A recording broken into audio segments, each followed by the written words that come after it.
La chronique ciné avec JPL.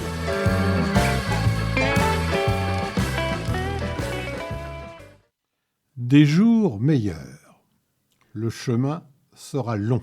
Décidément, c'est la grosse tendance des comédies à la française, s'attaquer aux sujets graves, aux phénomènes de société, aux drames de la vie quotidienne.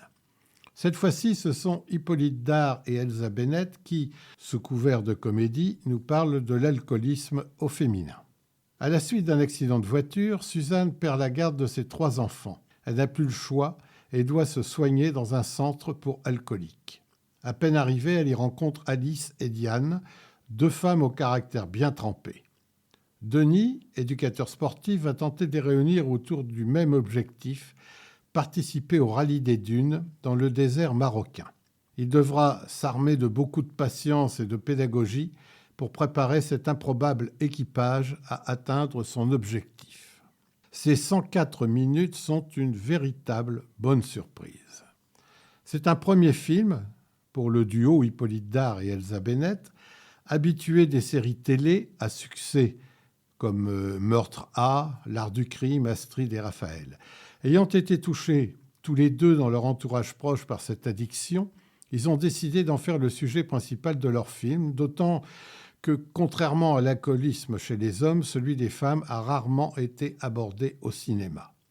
D'autre part, le témoignage personnel de Laurence Cottet, qu'on retrouve au casting, a beaucoup aidé à l'écriture du scénario. Ce film, qui sait à la fois être drôle et bouleversant, nous décrit une ouverture, car il n'est pas question de happy end, mais simplement de jours meilleurs. Rappelons, à toute fin utile, que l'alcool est une drogue en vente libre.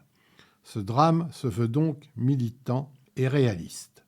Valérie Bonneton, Michel Larocque, Sabrina Ouazani, 3 actrices souvent cloisonnées dans le registre comique, sont ici formidablement utilisées à contre-emploi.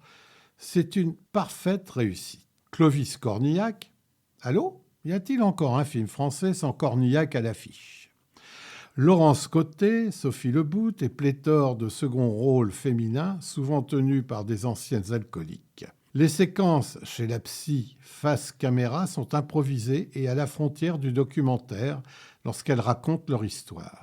Ce film nous propose une lueur d'espoir au bout du tunnel, mieux qu'intéressant, édifiant.